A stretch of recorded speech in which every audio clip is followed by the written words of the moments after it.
Hi, everyone. This is Sarah from the Gettysburg Library, and welcome to Chapter 17 of Northanger Abbey. The Allens had now entered on the 6th week of their stay in Bath, and whether it should be the last was for some time a question, to which Catherine listened with a beating heart. To have her acquaintance with the Tilneys end so soon was an evil which nothing could counterbalance. Her whole happiness seemed at stake, while the affair was in suspense and everything secured when it was determined that the lodging should be taken for another fortnight. What this additional fortnight was to produce to her beyond the pleasure of sometimes seeing Henry Tilney made but a small part of Catherine's speculation. Once or twice, indeed, since James's engagement had taught her what could be done, she had got so far as to indulge in a secret perhaps. But in general, the felicity of being with him in the present bounded her views. The present was now comprised in another 3 weeks, and her happiness being certain for that period. The rest of her life was at such distance as to excite but little interest. In the course of the morning, which saw this business arranged, she visited Miss Tilney and poured forth her joyful feelings. It was doomed to be a day of trial. No sooner had she expressed her delight in Mr. Allen's lengthened stay than Miss Tilney told her of her father's having just determined upon quitting Bath by the end of another week. Here was a blow. The past suspense of the morning had been at ease and quiet to the present disappointment. Catherine's countenance fell, and in a voice of most sincere concern she echoed Miss Tilney's concluding words, "By the end of another week." Yes, my father can seldom be prevailed on to give the waters what I think a fair trial. He has been disappointed of some friend's arrival whom he expected to meet here, and as he is now pretty well, he is in a hurry to get home. I am very sorry for it, said Catherine dejectedly. If I had known this before, perhaps, said Miss Tilney in an embarrassed manner, you would be so good. It would make me very happy if... The entrance of her father put a stop to the civility which Catherine was beginning to hope might introduce a desire of their corresponding.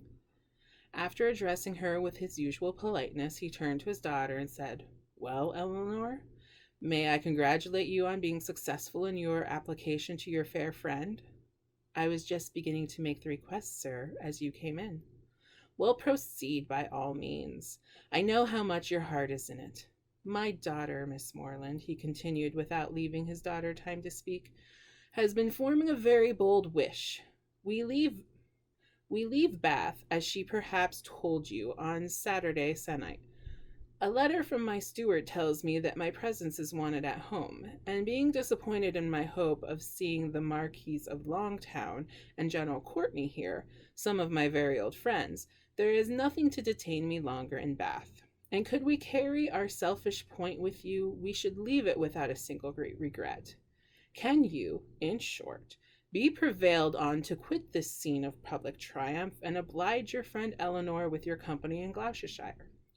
I am almost ashamed to make the request, though its presumption would certainly appear greater to every creature in Bath than yourself. Modesty, such as yours, but not for this world, I pain it by open praise. If you could be introduced to honor us with a visit, you will make us happy beyond expression. 'Tis true, we can offer you nothing like the gaieties of this lively place. We tempt you neither by amusement nor splendor, for our mode of living, as you see, is plain and unpretending. Yet no endeavor shall be wanting you on our side to make Northanger Abbey not wholly disagreeable." Northanger Abbey. Those were thrilling words and wound up Catherine's feelings to the highest point of ecstasy. Her grateful and gratified heart could hardly restrain its expressions within the language of tolerable calmness. To receive so flattering an invitation, to have her company so warmly solicited, everything honorable and soothing, every present employment and every future hope was contained in it, and her acceptance, with only the saving clause of Papa and Mamma's approbation, was eagerly given. I will write home directly, said she, and if they do not object, as I dare say they will not, General Tilney was not less sanguine, having already waited on her excellent friends in Tolney Street, and obtained their sanction of his wishes. Since they can consent to part with you, said he, we may expect philosophy from all the world. Miss Tilney was earnest, though gentle, in her secondary civilities, and the affair became in a few minutes as nearly settled as this necessary reference to Fullerton would allow.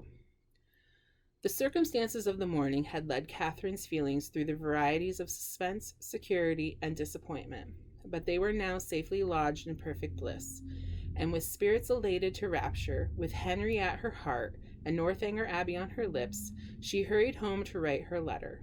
Mr. and Mrs. Morland, relying on the discretion of the friends to whom they had already entrusted their daughter, felt no doubt of the propriety of an acquaintance which had been formed under their eye, and sent therefore by return of post their ready consent to her visit in Gloucestershire.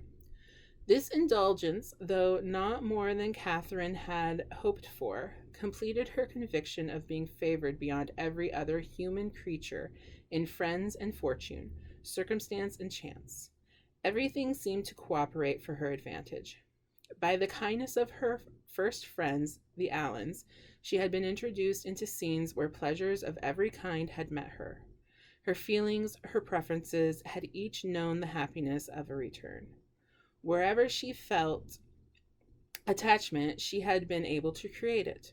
The affection of Isabella was to be secured to her in a sister. The Tilneys, they by whom above all she desired to be favorably thought of, outstripped even her wishes in a flattering measure by which their infancy was to be continued.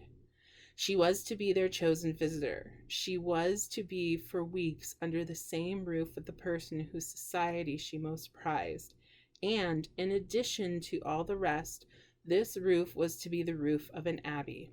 Her passion for ancient edifices was next in degree to her passion for Henry Tilney, and castles and abbeys made usually the charm of those reveries which this image did not fulfill. To see and explore either the ramparts and keep of the one or the cloisters of the other had been for many weeks a darling wish, though to be more than the visitor of an hour had seemed too nearly impossible for desire. And yet this was to happen. With all the changes against her of house, hall, place, park, court, and cottage, Northanger turned up an abbey, and she was to be its inhabitant. Its long, damp passages, its narrow cells and ruined chapter were to be within her daily reach, and she could not entirely subdue the hope of some traditional legends, some awful memorials of an injured and ill-fated nun. It was wonderful that her friend should seem so little elated by the possession of such a home that the consciousness of it should be so meekly borne. The power of an early habit could only account for it. A distinction to which they had been born gave no pride.